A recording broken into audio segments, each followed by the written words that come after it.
Exposición segunda del Salmo 32. Sermón primero. Traducción, Miguel Fuertes Lanero. Osa revisión, Pío de Luis Vizcaíno. Osa 1. V.1. Este salmo nos exhorta a regocijarnos en el Señor. Se titula, para David mismo. Así que los que pertenecen a la sagrada estirpe de David, escuchen su voz, reciten sus palabras, y regocíjense en el Señor. Porque comienza así: regocijaos, justos, en el Señor. Los injustos que pongan su regocijo en el mundo, y cuando termine el mundo, terminará también su alegría. Pero los justos regocíjense en el Señor, porque así como el Señor permanece, permanecerá también su regocijo. Conviene regocijarse en el Señor, que es tanto como alabar al único que nada tiene que nos desagrade, y nadie como Él tiene tantas cosas que desagraden a los infieles. Bien breve es la ley: agrada a Dios aquel a quien Dios le agrada. Y no vayáis a creer, carísimos, que esto es poca cosa. ¿Sabéis cuántos están enojados con Dios, y a cuántos les desagrada el proceder de Dios? Porque cuando proyecta realizar algo contra la voluntad de los hombres, puesto que es Dios, y sabe bien lo que hace, no tiene en cuenta tanto nuestra voluntad, cuando nuestra utilidad. Los que prefieren que se realice su voluntad antes que la de Dios, quieren inclinar a Dios hacia su voluntad, en lugar de enderezar su voluntad hacia Dios. A esta clase de hombres desleales, impíos, inicuos, da vergüenza decirlo, pero lo diré, pues sabéis que digo la pura verdad: les gusta más un pantomimo que Dios. 2. Por eso, cuando dice, regocijaos, justos en el Señor, como no podemos regocijarnos en Él sino con la alabanza, es a Él a quien alabamos, y tanto más le complacemos, cuanto más en Él encontramos nuestra complacencia. A los rectos, dice, conviene la alabanza. ¿Quiénes son los rectos? Los que enderezan su corazón según la voluntad de Dios. Y si se sienten turbados por la humana fragilidad, viene a consolarlos la divina paz. Puede suceder que en su corazón, de condición mortal, haya deseos de intereses personales, algo que favorezca sus trabajos, o que sea conveniente a las necesidades del momento. Pero si llegan a conocer y descubrir que Dios quiere algo distinto, anteponen a su voluntad la voluntad del más perfecto, la voluntad del omnipotente a la voluntad del débil, la voluntad de Dios a la del hombre. Porque cuanto mayor es la distancia entre Dios y el hombre, tanto lo es la voluntad divina de la humana. Cristo, que lleva en sí la humanidad, que nos propone una regla de vida, que nos enseña a vivir, que nos proporciona incluso la vida, manifestó también una voluntad privada humana, en la que reflejó la suya y la nuestra, como cabeza nuestra que es, y a Él, bien lo sabéis, pertenecemos como miembros suyos. Cuando dijo, Padre, si es posible, pase de mí este cáliz, expresaba su humana voluntad, lo que propiamente Él quería como ser privado. Pero como su deseo era ser hombre de recto corazón, y si en algo se desviaba, enderezarlo hacia el que es siempre recto, añadió, pero no lo que yo quiero, sino lo que quieres tú, Padre 1. Pero, ¿podía Cristo querer algo malo? ¿En qué se iba, en fin, a desviar su voluntad de la del Padre? Los que están integrados en una misma divinidad, no es posible que tengan diferente voluntad. Pero actuando como hombre, al representar en sí mismo a los suyos, en lugar de los cuales él actuaba, cuando dice, tuve hambre y me disteis de comer 2, incorporando en sí mismo a los suyos, cuando a Saulo, furioso perseguidor de los cristianos, le gritó desde las alturas, a donde nadie podía llegar, Saulo, Saulo, ¿por qué me persigues? 3. Estaba demostrando que tenía una cierta voluntad propia de hombre. Te hizo conocerte a ti mismo y te corrigió. Cae en la cuenta, te dice, que estás en mí. Que pueden hacer en ti una voluntad personal y distinta de lo que Dios quiere, eso es tolerable a la humana fragilidad, tolerable a la humana debilidad. Es difícil que no te suceda querer algo personal. Pero inmediatamente piensa que alguien está sobre ti, Él está por encima de ti, y tú por debajo. Él es el creador y tú la criatura. Él el Señor y tú el siervo. Él es omnipotente y tú un ser débil. Y así, corrigiéndote, sometiéndote a su voluntad y diciendo, no lo que yo quiero, sino lo que quieres tú, Padre. ¿En qué te separas de Dios, si ya estás queriendo lo mismo que Dios quiere? Serás, pues, recto, y te convendrá la alabanza, porque a los rectos conviene la alabanza. 3. Si en lugar de recto eres torcido, alabarás a Dios cuando te va bien, y lo maldecirás cuando te va mal. Pero ese mal, si es justo no es un mal, es algo bueno, puesto que es obra de aquel que no puede hacer nada malo. Serías un niño estúpido en casa de su padre, lo ama cuando lo acaricia, y lo odia cuando lo castiga. como si no te preparara la herencia tanto cuando te acaricia como cuando te castiga. Mira cómo la alabanza es propia de los rectos. Escucha la voz del recto, que alaba también en otro salmo, bendeciré al Señor en todo tiempo, su alabanza estará siempre en mi boca. 4. Decir en todo tiempo es decir siempre, y decir bendeciré es decir su alabanza estará en mi boca. En todo tiempo y siempre, en la prosperidad y en la adversidad. Porque si es solo en la prosperidad y no en la adversidad, ¿dónde queda lo de en todo tiempo? ¿Dónde lo de siempre? Y voces de este tipo hemos oído muchas y de muchos, cuando les sucede algo feliz, saltan de alegría, se gozan, cantan y alaban a Dios. No los vamos a reprender, al revés, hay que alegrarse con ellos, porque hay muchos que ni siquiera se portan así en estas circunstancias. Pero a estos que ya han comenzado a alabar a Dios en los momentos prósperos, hay que enseñarles a reconocerlo como Padre también en los momentos de sufrimiento, y a no murmurar contra la mano del que los corrige. No vayan a ser desheredados por haber sido siempre perversos. Al contrario, una vez llegados a ser rectos. ¿Qué es ser rectos? Sino aceptar siempre lo que Dios obre. Puedan también alabar a Dios en la adversidad, y decir, el Señor me lo dio, el Señor me lo quitó. Como tuvo bien el Señor, así se hizo, sea bendito el nombre del Señor. 5. A tales rectos conviene la alabanza, no a quienes primero van a alabar y luego van a criticar. 4.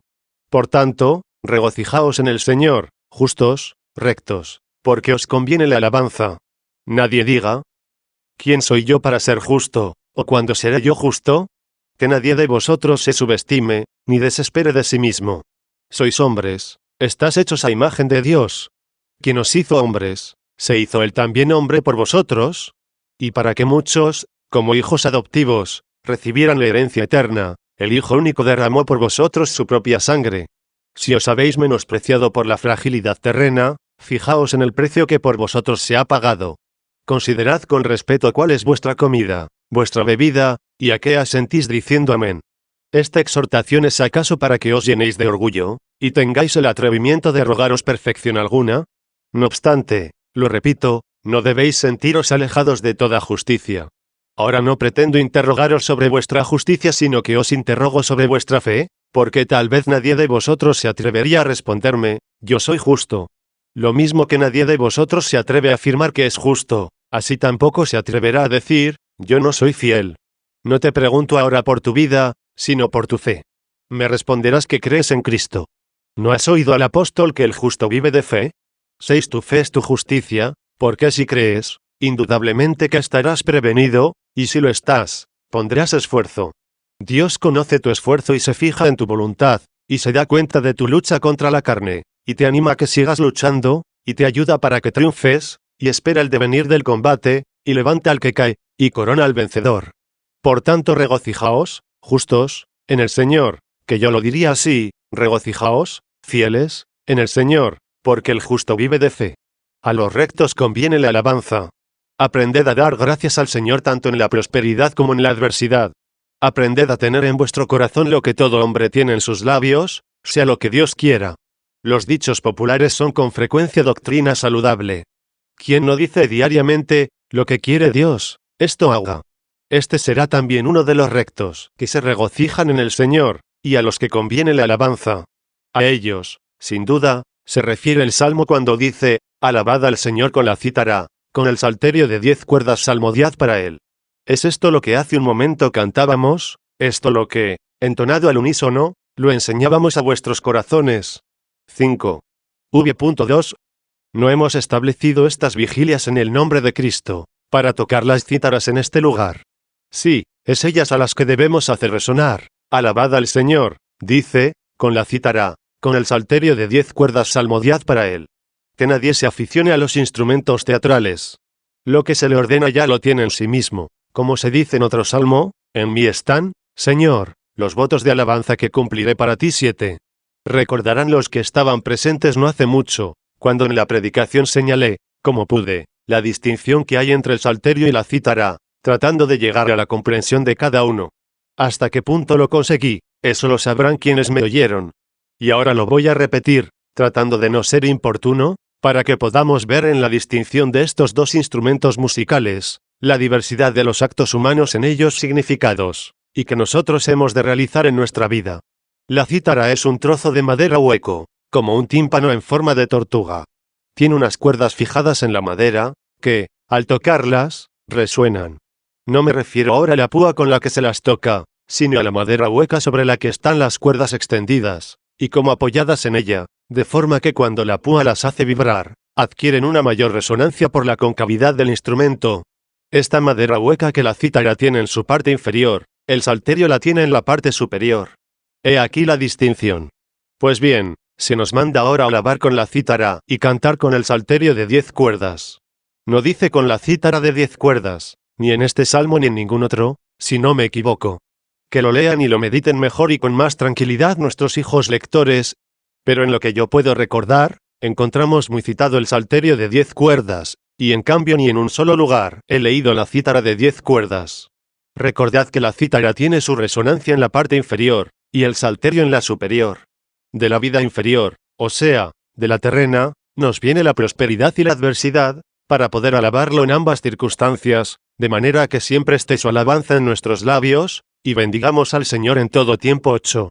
Hay, de hecho, una prosperidad terrena y una terrena adversidad. Por la una y por la otra debemos alabar a Dios, para que toquemos la cítara. ¿Cuándo se da la prosperidad terrena? Cuando estamos sanos de cuerpo, cuando tenemos en abundancia todo lo que necesitamos para vivir, cuando estamos seguros y tranquilos, cuando los frutos nos llegan en abundancia, cuando hace Dios salir su sol sobre buenos y malos, y envía la lluvia sobre justos e injustos. 9. Todo esto son los valores de la vida terrena. Quien no alaba a Dios por ello, es un ingrato. ¿Acaso por ser terrenos no son de Dios? ¿O se lo debemos atribuir a otro, porque se dan también a los malos? Muy rica es la misericordia de Dios, es paciente, generosa. De aquí se puede deducir que si a los malos les da muchas cosas, ¿cuántas más tendrá reservadas para los buenos? Por otra parte están las contrariedades, que provienen de la parte más débil de la humanidad, y que se manifiestan en los dolores, en las enfermedades, en las angustias, en los sufrimientos, en las tentaciones. Que alabe a Dios en todas esas circunstancias el que toca la cítara. No se fijen que son inferiores, sino en que no pueden ser reguladas y gobernadas sino por aquella sabiduría que lo abarca todo de un extremo al otro con fortaleza, y lo ordena todo con suavidad. 10. ¿No sucede que gobierna las cosas celestiales y a las terrenas las abandona? No. ¿Acaso no se le dice: ¿a dónde iré lejos de tu espíritu? ¿A dónde escaparé de tu mirada? Si escalo al cielo, allí estás tú. Si desciendo al infierno, allí estás presente. 11. ¿Dónde faltará el que está presente en todas partes? Sí, alaba, por tanto, al Señor con la cítara. Si tienes abundancia de algún bien terreno, dale gracias al que te lo dio, y si te falta, o tal vez alguna calamidad te privó de él, sigue tocando la cítara lleno de confianza. Nunca te será quitado aquel que te lo dio, aunque te sea arrebatado lo que él te dio. Por eso, aun en este caso, sigue tocando confiadamente la cítara.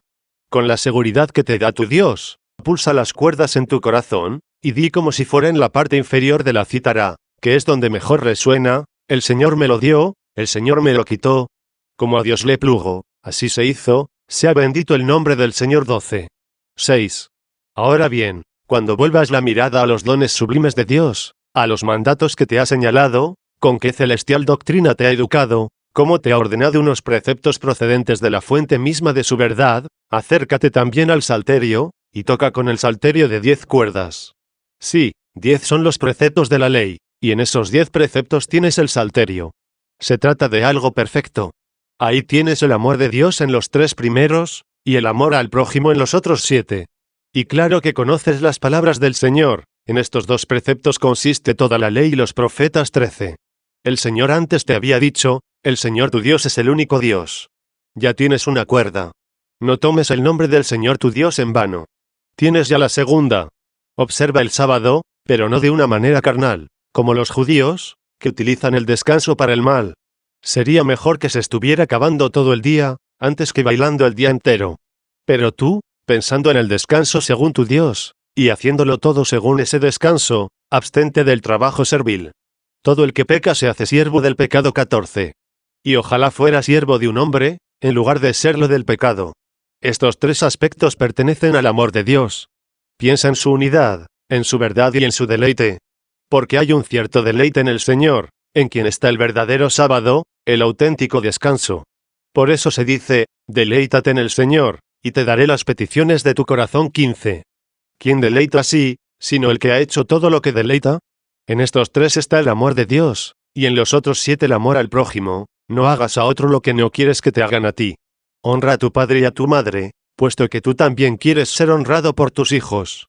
No cometerás adulterio, puesto que tampoco quieres que lo cometan con tu esposa a tus espaldas.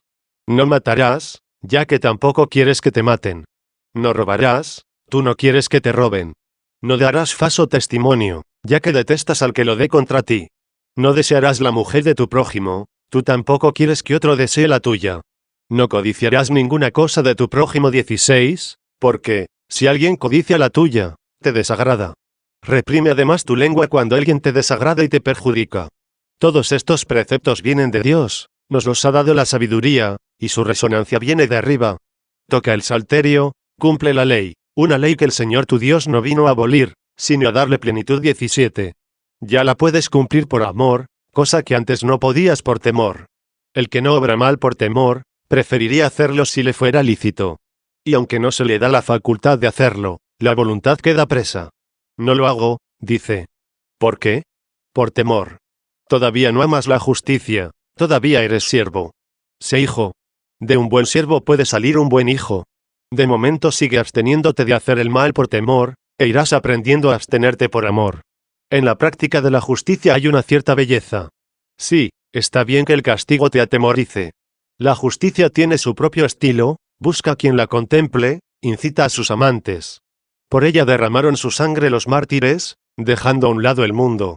¿Qué es lo que amaban, cuando renunciaban a todo esto? ¿Es que acaso también ellos no eran amantes? ¿O es que os decimos todo esto para que no ejercitéis el amor? Quien no ama está frío, se ha quedado yerto. Amemos, sí, pero amemos la belleza que buscan los ojos del corazón. Amemos, sí, pero amemos aquella belleza que incendia los espíritus en la alabanza de la justicia. Brotan las palabras, saltan las voces, aclaman por todos lados. ¡Bravo! Muy bien. ¿Qué es lo que vieron? Lo que vieron fue la justicia, que hace hermoso hasta al viejecito encorvado. Cuando va caminando un anciano, que es justo, nada hay en su cuerpo que sea atractivo, y sin embargo todos lo aman. Se hace amable en lo que no se ve, mejor aún, se hace amable en lo que sí ve el corazón. Que sea eso lo que os seduzca a vosotros, rogad al Señor que eso sea vuestro deleite. El Señor dará la dulzura, y nuestra tierra dará su fruto. 18, y así pondréis en práctica por amor lo que es difícil cumplir por temor. ¿Qué digo difícil? El alma se siente impotente, preferiría que desapareciera tal precepto, si para ponerlo en práctica se siente coartada por el temor, en lugar de atraída por el amor. No robes, ten miedo del infierno. Preferiría que no hubiera infierno a donde ser arrojado. Y cuando comienza a amar la justicia, sino cuando su preferencia es que los robos no existieran, aunque no hubiera infierno, destino de los ladrones. Esto es amar la justicia. 7. ¿Y cómo es la justicia? ¿Quién la ha descrito? ¿Qué belleza tiene la sabiduría de Dios?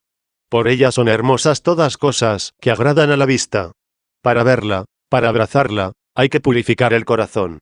Nosotros nos declaramos sus amantes. Es ella la que nos embellece para que no la desagrademos. Y cuando los hombres nos echan en cara precisamente lo que hacemos para agradarla. ¿En qué poco tenemos a esos nuestros acusadores? ¿Cómo los despreciamos, y no les damos la menor importancia? Los amantes lujuriosos y detestables de las mujeres, cuando sus amadas los hermosean según les gusta verlos, no se preocupan más que de aquellas a quienes agradan, aunque a otros les cause rechazo. Les basta pensar que son la complacencia de los ojos que los admiran. Y muchas veces, mejor dicho, siempre, son el desprecio de las personas serias, que los vituperan con el más sano de los criterios. ¿No tienes bien cortado el cabello?, le dice un hombre serio a un lascivo adolescente. No te caen bien esos rizos que llevas. Pero él sabe que ese pelo le gusta así a no sé quién. Y te detesta a ti, que le reprendes con razón, y se guarda para sí lo que le agrada a su deseo desordenado. Te tiene por enemigo, porque vas en contra de la indecencia. Esquiva tu mirada y le importa un bledo qué norma de justicia le hace reprensible. Sí, pues, a ellos no les importa el que los critiquen de ser unos falsos elegantes. Deberemos preocuparnos nosotros de quienes nos ridiculizan injustamente en aquello que tratamos de agradar a la sabiduría de Dios, ellos que carecen de ojos para ver lo que nosotros amamos. Vosotros, Los rectos de corazón, que reflexionáis en todo esto, alabad al Señor con la cítara, con el salterio de 10 cuerdas salmodiad para él. 8. V.3. Cantadle un cántico nuevo. Despojaos de lo viejo, habéis conocido un cántico nuevo. Nuevo hombre, nuevo testamento, nuevo cántico. No es propio de hombres envejecidos el cántico nuevo. Solo lo aprenden los hombres nuevos, los renovados de la vejez por la gracia, los que ya pertenecen al Nuevo Testamento, que es el reino de los cielos. Por él suspira todo nuestro amor, y canta el cántico nuevo. Sí, que cante un cántico nuevo, pero no con los labios, sino con la vida. Cantadle un cántico nuevo, cantadle bien. Podrá preguntarse cada uno cómo se canta a Dios. Cántale, pero que sea bien. No quiere que ofendas sus oídos. Canta bien, hermano. Cuando se te pide que cantes ante un experto en música para deleitarlo, te echas a temblar, para no desagradarle, cuando careces de una educación en el arte musical, pues lo que un inexperto no aprecia en tu actuación, lo criticará el artista. Ahora bien, ¿quién es el que se ofrece a cantar bien ante Dios, tan excelente perito del canto, tan perfecto conocedor de todo, y con tan finísimo oído musical? ¿Cuándo vas a poder ofrecerle una tal maestría en el arte del canto, hasta el punto de no desagradar en nada un oído tan perfecto como el suyo? Pero mira, es él quien te ofrece la modalidad del canto. No andes buscando palabras como para explicar de qué modo se deleita Dios. Canta con júbilo. Es así como se canta bien a Dios, cantando con júbilo. ¿Qué es cantar con júbilo? Comprender, pero sin poder explicar con palabras, lo que se canta con el corazón. Por ejemplo, los que cantan en la cosecha de la mies, o mientras vendimian, o mientras realizan algún otro trabajo con alegría, cuando por las palabras del canto comienzan ya a alborozarse de alegría, y llegan como a la plenitud de su alborozo, hasta el punto de no poder expresarlo con palabras, se apartan de las sílabas, y se entregan a sonidos de puro júbilo. El júbilo sería algo así como lo que da luz el corazón, para expresar algo imposible de decir con palabras.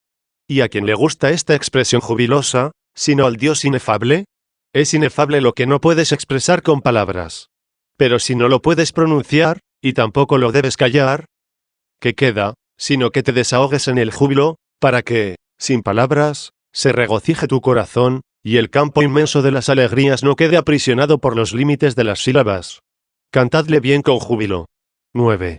V.4. Porque la palabra del Señor es recta, y todas sus obras están en la fe. Incluso en aquello que desagrade a los malos, Él es recto. Y todas sus obras están en la fe. Que tus obras estén en la fe, ya que el justo vive de fe. 19, y la fe obra por el amor. 20. Que tus obras estén en la fe, porque creyendo en Dios es como llegas a ser fiel. Y como las obras de Dios pueden estar en la fe, como si también Dios viviera de la fe. Vemos que también Dios es fiel, y esto no lo decimos nosotros. Escucha al apóstol, fiel es Dios, dice, y no permitirá que seáis tentados más allá de vuestras fuerzas, sino que, para que podáis resistir, Él hará que con la prueba venga también la victoria. 21. Ya has oído cómo Dios es fiel. Escuchad otra cita, si perseveramos, reinaremos con Él. Si lo negamos, también Él nos negará. Si somos infieles, Él permanece fiel, porque no puede negarse a sí mismo. 22. Tenemos, pues, claro que Dios también es fiel. Pero distingamos enseguida la fidelidad de Dios de la del hombre. El hombre fiel es el que cree en las promesas de Dios, y la fidelidad de Dios está en dar al hombre lo prometido. Consideremos fidelísimo al deudor, ya que lo tenemos como un misericordiosísimo prometedor. Y no es que nosotros le hayamos prestado algo, para que Él sea nuestro deudor. Todo lo que le ofrecemos, se lo debemos a Él, y de Él procede incluso lo que tenemos de buenos. Cualquier bien de que disfrutamos, de Él procede. Porque, ¿quién conoció la mente del Señor, o quién fue su consejero? ¿Quién le dio primero, y se le recompensará? Porque de Él y por Él y en Él existen todas las cosas. 23. Nada, pues, le hemos dado y lo tenemos como deudor. ¿Deudor por qué? Porque ha hecho promesas. A Dios no le decimos, Señor, devuelve lo que recibiste, sino, paga lo que prometiste. Porque la palabra del Señor es recta. ¿Qué quiere decir que la palabra del Señor es recta? Que nunca te defrauda. Tú no le defraudes. Te digo más, tú no te defraudes a ti mismo. ¿Quién podrá engañar al que todo lo sabe? Pero la maldad se engaña a sí misma. 24. Porque la palabra del Señor es recta, y todas sus obras están en la fe. 10.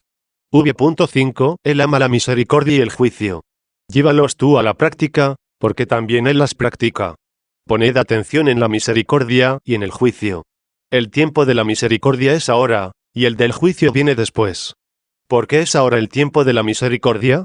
Porque ahora llama a los extraviados, perdona los pecados a los que se convierten, tiene paciencia con los pecadores, hasta lograr su conversión, y cuando se convierten olvida todo su pasado y promete el futuro, anima a los perezosos, consuela a los afligidos, enseña a los interesados, ayuda a los que luchan, no abandona a nadie cuando está en apuros y le pide auxilio. Él mismo da lo que se le ha de ofrecer en sacrificio, y concede con qué aplacarlo.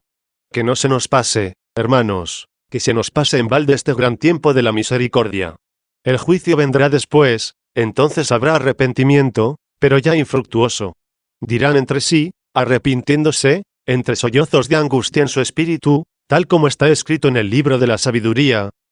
¿De qué nos ha servido la soberbia, y la jactancia de las riquezas que nos ha conferido? Todo ha pasado como una sombra. 25. Digamos ahora, todo pasa como una sombra. Digamos ahora fructuosamente, todo pasa, y así no tendremos que decir entonces infructuosamente, todo ha pasado. Sí, ahora es el tiempo de la misericordia, luego vendrá el del juicio. 11. Pero no vayáis a creer, hermanos, que estas dos cosas en Dios puedan separarse entre sí de alguna manera. Por cierto que a veces parecerán contrarias entre sí, es decir, que el misericordioso no tenga en cuenta la justicia, y que el riguroso con la justicia, se olvide de la misericordia. No, Dios es omnipotente, y ni en su misericordia se olvida de la justicia, ni en la justicia se olvida de la misericordia. Se compadece, tiene en cuenta su imagen que está en nosotros, tiene en cuenta nuestra fragilidad, nuestros errores, nuestra ceguera, y nos llama. A los que se vuelven y lo escuchan, les perdona sus pecados, y a los que no se convierten no se los perdona. ¿Es misericordioso con los injustos? ¿Acaso abandonó la justicia, o no debió juzgar entre quienes se convirtieron y quienes no? ¿Os parece justo a vosotros, que sean equiparados el que se ha convertido y el impenitente, y que sean recibidos del mismo modo el sincero y el mentiroso, el humilde y el soberbio? Luego la misericordia incluye en sí misma la justicia. Es más, en una tal justicia se incluye la misericordia, con relación a aquellos a quienes se dirá, tuve hambre y me disteis de comer. 26. De hecho se dice en cierta carta apostólica, juicio sin misericordia para quien no practicó la misericordia. 27. Y se dice también, dichosos los misericordiosos, porque ellos serán tratados con misericordia. 28. Luego en aquel juicio habrá también misericordia, pero no sin aplicar la justicia. Por lo tanto, si se trata con misericordia no a cualquiera, sino a quien se adelantó en practicar en la misericordia, tal misericordia es justa y no desordenada. La misericordia consiste, lo sabemos, en perdonar los pecados. La misericordia consiste en conceder la vida eterna. Fíjate cómo allí hay justicia, perdonad y seréis perdonados, dad y se os dará. 29. Sin duda que tanto Él se os dará, como el seréis perdonados, es misericordia. Si de allí desapareciera el juicio, no se diría, la misma medida que vosotros uséis, la usarán con vosotros. 30. 12. ¿Habéis oído cómo Dios practica la misericordia y el juicio? Practica tú también la misericordia y el juicio. ¿Es que acaso pertenecen solo a Dios y a los hombres? No. Si no pertenecieran también a los hombres, no habría dicho el Señor a los fariseos, habéis abandonado lo principal de la ley, la misericordia y el juicio. 31. Así que también te pertenecen a ti la misericordia y el juicio. No vayas a pensar que solo tiene que ver contigo la misericordia y no el juicio. A veces oirás que hay una causa pendiente entre dos, uno de ellos rico y el otro pobre, y sucede que el pobre resulta culpable y el rico inocente. Entonces tú, poco experto en el reino de Dios, crees hacer una buena obra compadeciéndote del pobre, y te pones a encubrir y ocultar su delito, como queriéndolo justificar, como si mereciese la absolución. Y suponiendo que alguien te reprendiese por haberte equivocado en tu sentencia, le respondes movido por la misericordia, sí, ya lo sé. Pero era un pobre, y se le debía misericordia. ¿Cómo es que has mantenido la misericordia, dejando a un lado el juicio? Pero dirás, ¿y cómo iba yo a descuidar la misericordia, por mantener el juicio? ¿Iba a sentenciar contra el pobre, que no tenía con qué pagar la multa? Y si tenía, después no le quedaba con qué vivir. Tu Dios te dice, no hagas acepción de personas en el juicio del pobre. 32. Sí, Es cierto que comprendemos fácilmente la advertencia de no favorecer al rico. Esto lo ve cualquiera. Y ojalá lo llevaran todos a la práctica. La falta está en querer agradar a Dios favoreciendo judicialmente la persona del pobre, y diciéndole a Dios, he ayudado a un pobre. No, deberías haber mantenido las dos cosas, la misericordia y el juicio. En primer lugar, ¿qué clase de misericordia has tenido con aquel, cuyo delito has amparado? Sí, le favoreciste en la bolsa, pero le has herido el corazón. Ese pobre continúa siendo un delincuente, y tanto más delincuente, cuanto que se ha visto favorecido por ti en su maldad, como si fuera un hombre honrado. Se apartó de ti favorecido injustamente, y quedó justamente condenado por Dios. ¿Qué clase de misericordia has tenido con él, si terminaste haciéndolo culpable? Has resultado más cruel que misericordioso. ¿Y qué iba a hacer? Preguntarás. En primer lugar, juzgar según la causa, reprender al pobre y conmover al rico. Una cosa es juzgar, y otra suplicar. Cuando el rico aquel viera que habías respetado la justicia, y que el pobre no había erguido la cerviz, sino que le habías dado una justa reprensión proporcional a su delito, no se inclinaría hacia la misericordia, por tu petición, él, que estaba contento de la sentencia de tu juicio. En fin, aunque todavía quede mucho a este salmo, hay que tener en cuenta las fuerzas del alma y del cuerpo, mirando a la diversidad de los oyentes. Porque así como cuando nos alimentamos del mismo trigo, los sabores son distintos a cada uno, para no aumentar el cansancio, os baste con lo dicho.